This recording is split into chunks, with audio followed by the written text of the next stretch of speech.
What's up, it's Nez and welcome back to The Letter. Last episode, we reunited with our friends and now we're talking to them silently in the theater about what we saw at the mansion. Now the film's just serving as background noise while we're speaking in hushed tones, careful not to disturb anyone inside the small hall. Well, except for Ash, because of course it's Ash. I just hope we don't end up arguing about it again. We'll all get kicked out for sure. Though with how loud Ash's voice is, we'll probably get thrown out way before any argument happens. Only Becca still remains engrossed in the movie, completely ignoring us. She's been quiet the whole evening, speaking only when referred to. If I didn't know any better, I think we did something that offended her earlier. Did we? No, Ash is just a two-timer. And then I ran. You heard what happened after. I still think it's something else. It was standing right in front of me, Ash. Terrifyingly close to our face. He's one of the smartest people I know, but geez, he should learn to listen.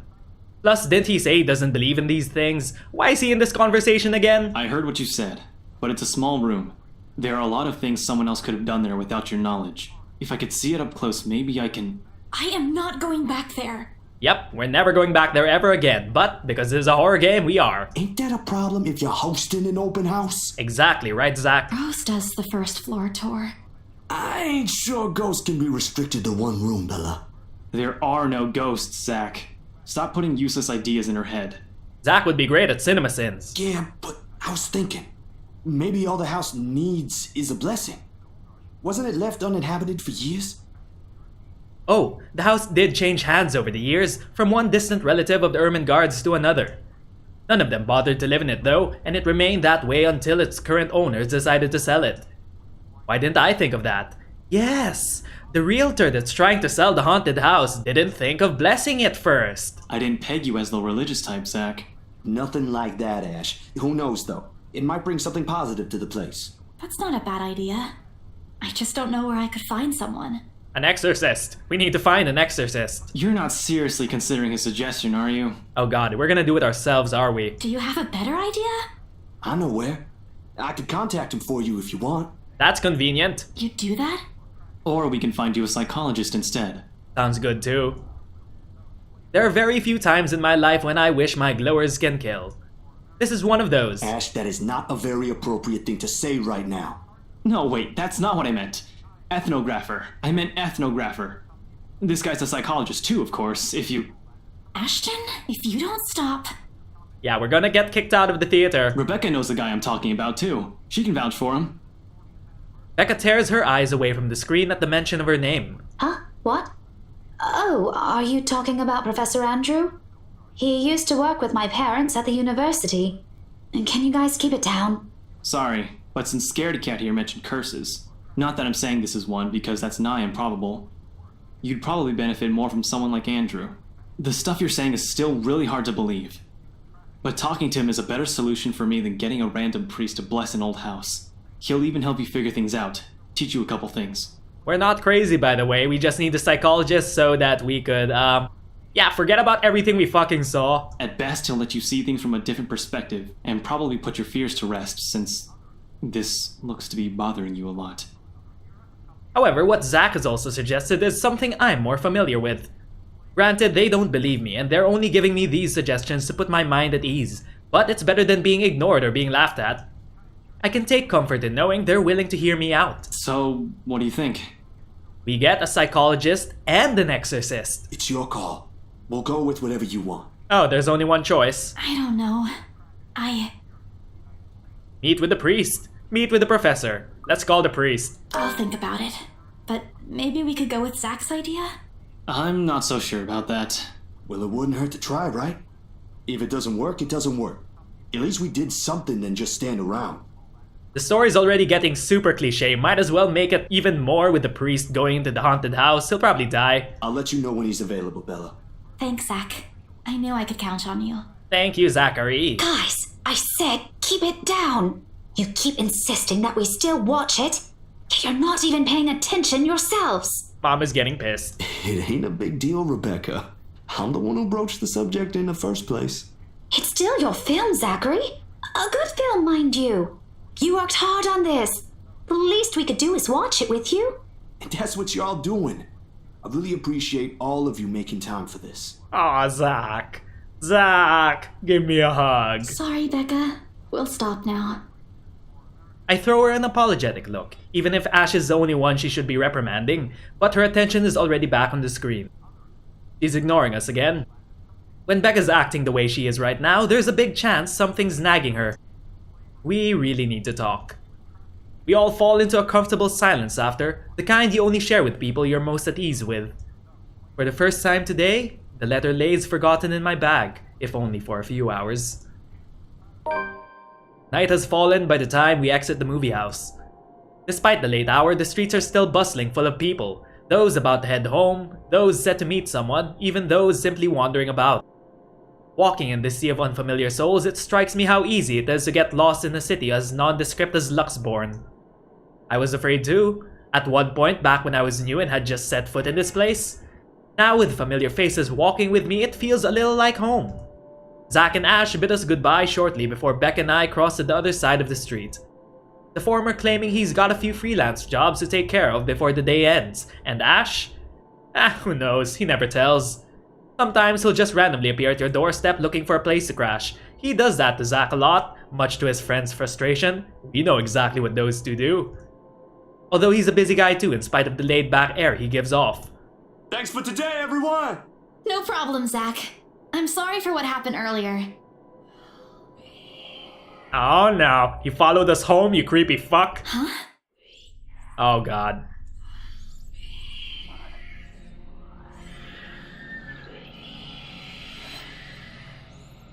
A sensation. That is more than a sensation. Cold, sickening drowning. My chest tightening, breathing become labored. I can taste blood in my mouth, the edge of my vision blurs. In the distance, amidst the countless nameless people going about their lives, a voice reaches out to me. Help me. Well, fuck. Pleading even as I clench my eyes tight and clasp my hands over my ears. Whispering, whispering, and whispering. Calling out. No, not me. Well, the apparition followed us home. We have nothing left to do. Somebody. Isabella? Earth to Isabella? At her voice, the whole world suddenly snaps into place. The murmur's gone. When I open my eyes, Becca raises an eyebrow at me in question. Weren't you listening? Are you coming with me? Oh, yeah. Just... okay. Sorry, I spaced out. That was more than spacing out. You always do that. I follow her without complaint, but not before sneaking a glance at the far end of the street.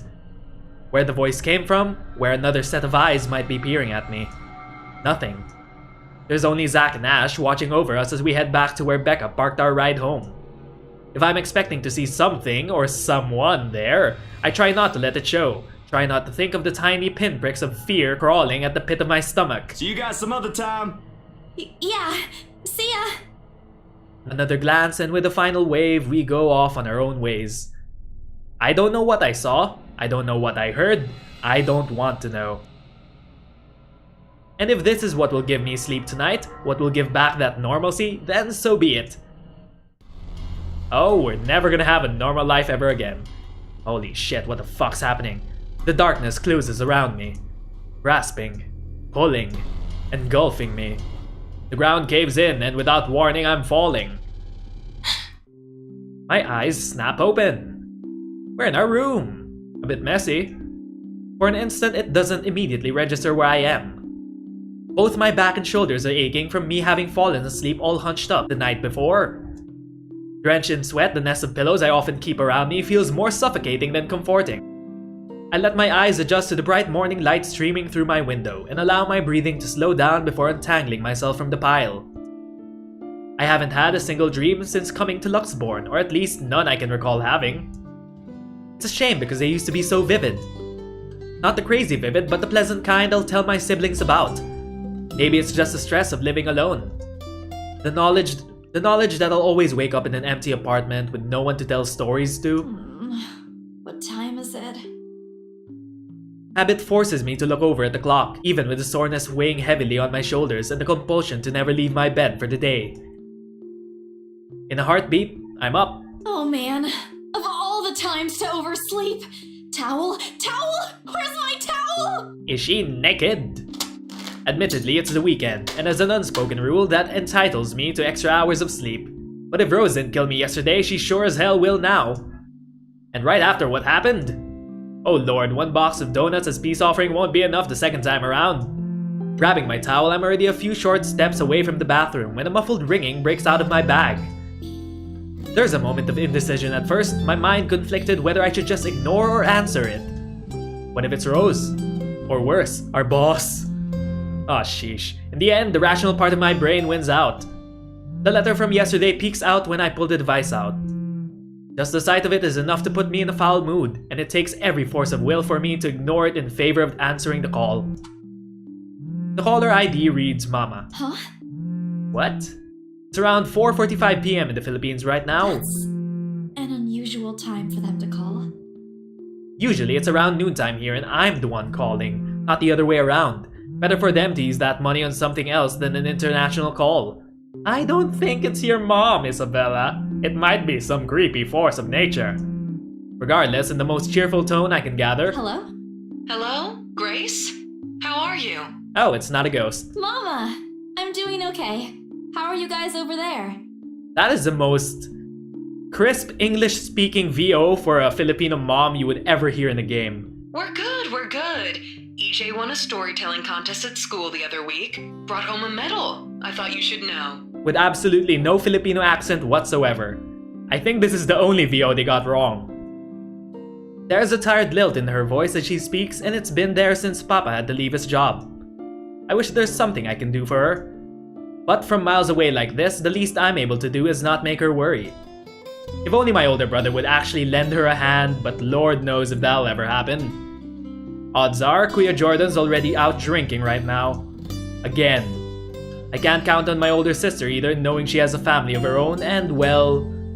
At the aunt's financial situation isn't exactly great right now, having ran herself knee-deep in debt. Great! That's great! Tell him congratulations from me. And let him know I'm gonna send him a little something extra this Christmas. We can do that? We have the money to do that? I thought we're eating exclusively noodles. How about Nico? Karen? Michael? I hope they're okay? So much siblings. They're doing well. They wanted to talk to you, but they're all busy with school. Oh no, that's fine. I don't want to bother them. Just tell them to keep doing their best for me. I'll just call back when I know they're not busy. And Papa? How's Papa doing? It's a subject I'm a bit hesitant to broach, but from the way Mama's voice hitches, she also doesn't want to bring it up. Papa... Grace, he's having a little difficulty right now. Weak appetite, he's having trouble swallowing, and lost a few pounds. But the doctor said we should keep encouraging him. It just means his body's accepting his new treatment well. The money you sent last time helped a lot to pay for it, by the way. Oh, I see. That's good. I won't deny that life has gotten tougher for our family. It used to be easy back when Papa was in good shape. But ever since he was diagnosed with a sickness 5 years ago, he had been unable to provide for us. Now, the burden of feeding 8 mouths and settling Papa's bills all rests on my shoulders. Although Mama makes a little, accepting sewing and laundry jobs in our neighborhood, it's scarcely enough to cover the cost of day-to-day living, let alone bloating hospital bills, as well as a full English accent. We can't even expect help from our own government because the health insurance there barely covers anything. The devs of this game are really trying to point something out. I'm sure he'll get better soon. Is he well enough to talk? Do you think I'll be able to speak to him, Ma? Silence. I think the call got cut until... Listen, Grace. Maybe it's better if we transfer Papa to a different hospital. Somewhere cheaper? What? Why? Did something happen? Is it the deposit issue again? Give me the hospital's number. I'll talk to them. No, it's nothing bad. The service here is good. Too good. Even the doctors. But I'm worried you're working yourself to the ground because of it. Mama, we've been through this before. I want the best for Papa. And don't worry about the bills or the medicine, or me for that matter. I can handle myself. Everything's going well here. In fact, we're about to close a large sale. Hopefully. If not, then I'll find another way. She doesn't need to know that. Sorry, Mama. You taught me not to lie, yet look at what I'm doing. I'll have money to send over soon to cover the rest of Papa's treatment. And there's more than enough for Karen, Nico, Michael, and EJ's school tuition for the next semester, too. Thank you so much, dear. I appreciate it. We all do. But I just wish you'd come home to us soon. Kailan ka uuwi? When are you coming home? EJ, the youngest, used to be the sole person asking me that. How do you respond to a question you don't have a definite answer to? 5 years later and I still can't give them a straight one. I smile though Mama can't see it. I fight to keep my lips from quivering, my voice from shaking. She's got enough on her plate as it is, no need to weigh her down with unnecessary concerns. Promise me you'll be there to welcome me when I do, okay? Of course. I'm sorry, Grace. I need to take this for a while. There's a small commotion on the other end, the sounds of gates opening, the voice of a child, EJ, talking excitedly about his day at school, the tapping of feet on the floorboards as he runs. It's been years since I went home, but I can still picture the whole scene in my mind. How tall is he now? Are the neighborhood kids bullying him now that I'm not around? Did Mama rearrange the furniture in the living room again? What are they having for dinner today? I miss them. I miss them so much. It's okay, Ma. I need to go too. I've got work today. I'll call again soon, alright? On a Saturday? Oh, never mind. Take care of yourself, dear. I love you. I love you. Bye.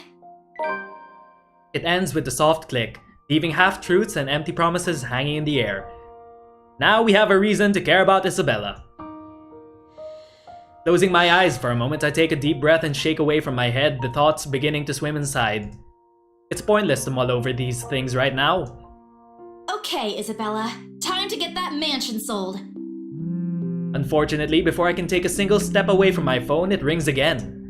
No doubt Mama forgot to say something. Something tells me that's not gonna be her anymore. Mama? Did you forget anything? Even better, it's our British waifu Rose. Excuse you? I'm too young to be your mum. Are you still sleeping? You're not too young to be our girlfriend, though. Hold on, never mind that. Get yourself in the office, hurry! Office? What about the open house? Oh no. Is it Sir John? Did he hear about yesterday? Am I in trouble? Did boss find out? Oh god, oh god, oh god! I'm gonna get yelled at, aren't I? What do? I'll buy you an extra box of donuts if... No, it's nothing like that.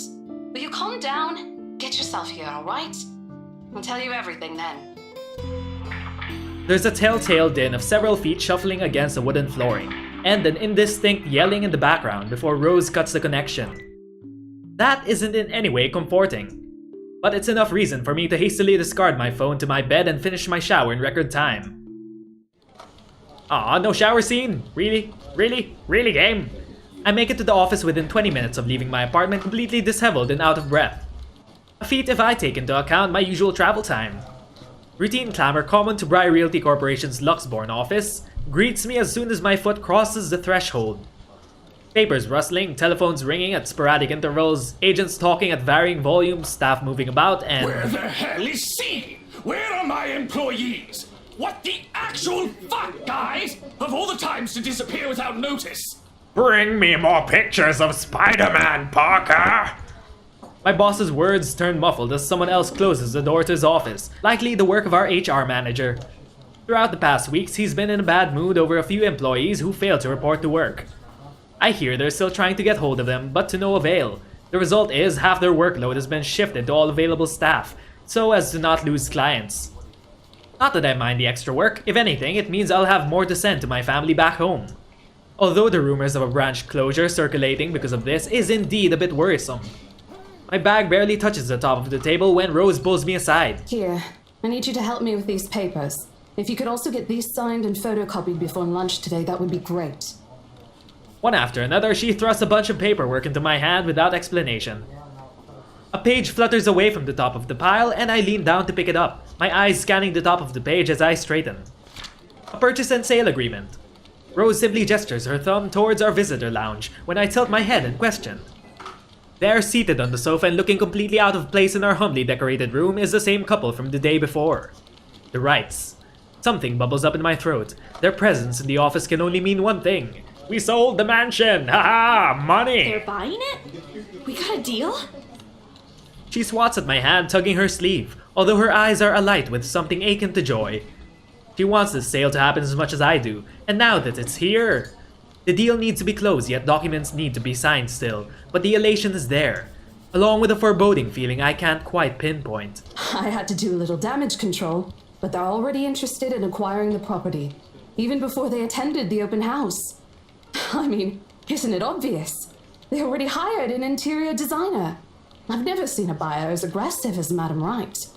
She didn't even try to negotiate a lower rate. Something tells me those two are hiding something they're not letting anyone let on. One at a time, Rose. I can't process everything you're saying at once. What do you mean? We're getting money, that's what she means. They're paying 15% higher than the listing price, as long as we get the paperwork done as soon as possible. I think if we allow it, they'll be paying up front, too. Even with that urban legend?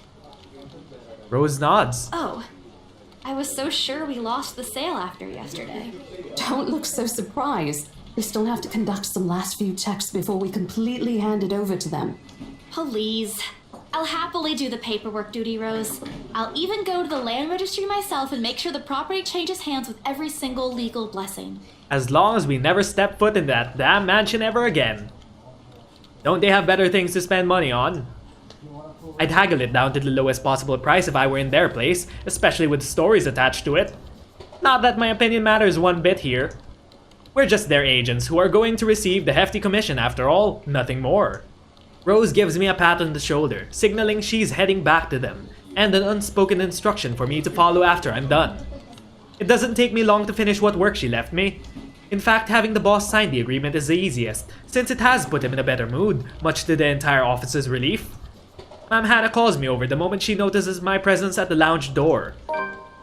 Her lips are twisted in a frown. She doesn't seem particularly happy to see me, and I'm not surprised.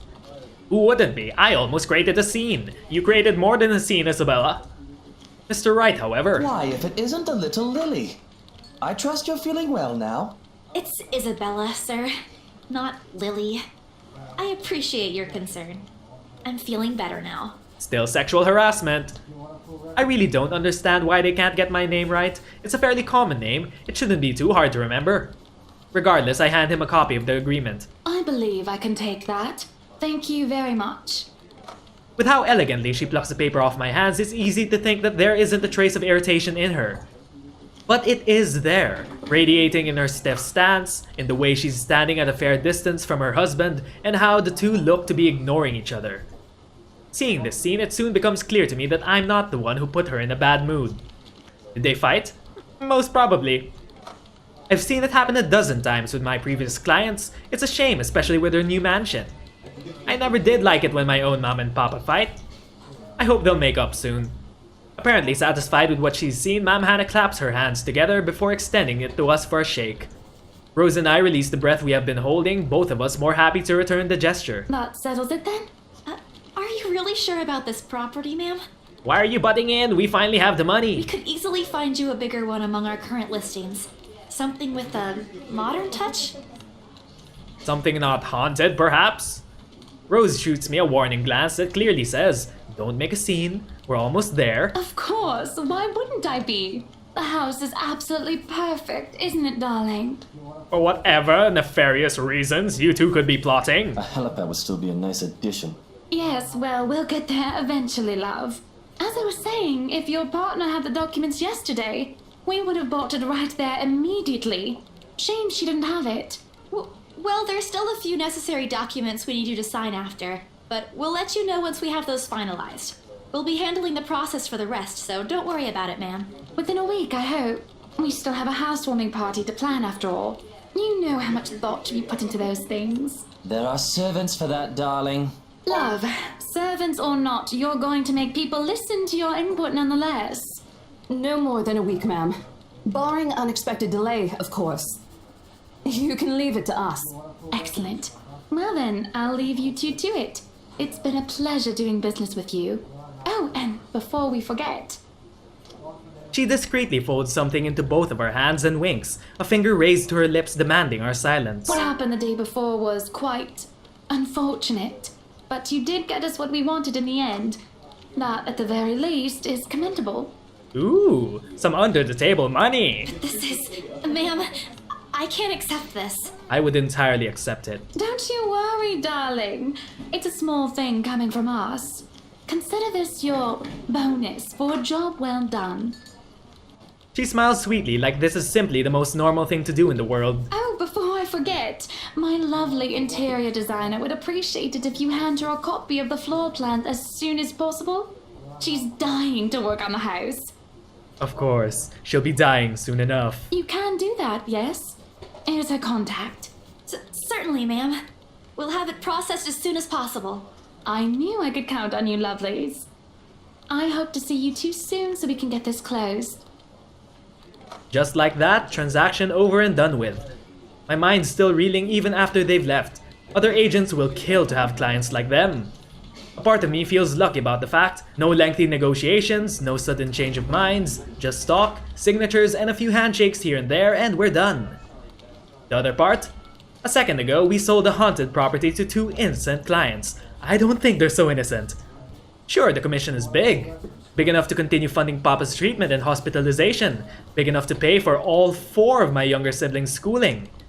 Heck, it'll keep me away from instant noodle diet for months. I don't have to go back to the mansion as well once the deal has been closed, much to my sanity's relief. But knowing something's in there, and we gave it to a good couple despite that?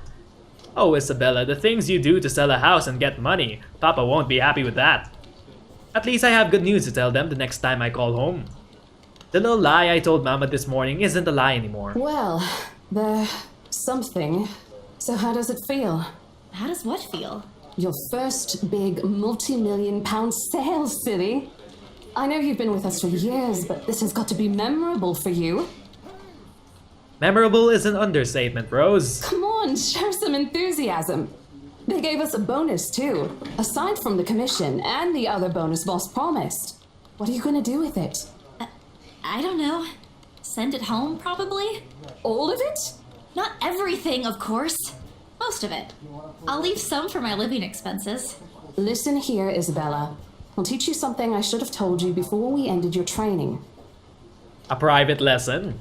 She slings an arm over my shoulders and leans in closer to my ear, as though she's about to share a big secret. Oh. It's okay to celebrate from time to time. Oh. I don't get it. It's simple. Go out, do something for yourself. Throw a party and treat your friends to free food. Didn't you say the last one's some sort of tradition back at home for you? Hello, this is practically a done deal. Isn't throwing a party a bit excessive? Your call. I won't say no to an invitation, by the way, in case you really are planning to throw one. A few drinks would be nice too, thank you very much. Are we gonna throw a party, everyone? I don't think my apartment's big enough for that. You could always move? Bloody hell, you're working in real estate. She has a very good point. I think I'll pass. That's too much of an unnecessary expense for me. But I did promise Becca free lunch in case the sale goes well. You go do that. Hold on a sec. She quickly removes herself from me to answer the phone on her desk. Her tone shifts from playful to professional in the span of a few seconds. Today? Not a problem, ma'am. I could bring you a copy of the contract if... Must be another client. Nothing surprising here. She's one of the BRC's top agents regardless of how modest she appears. A saleswoman through and through. I, on the other hand, have very little knack for it.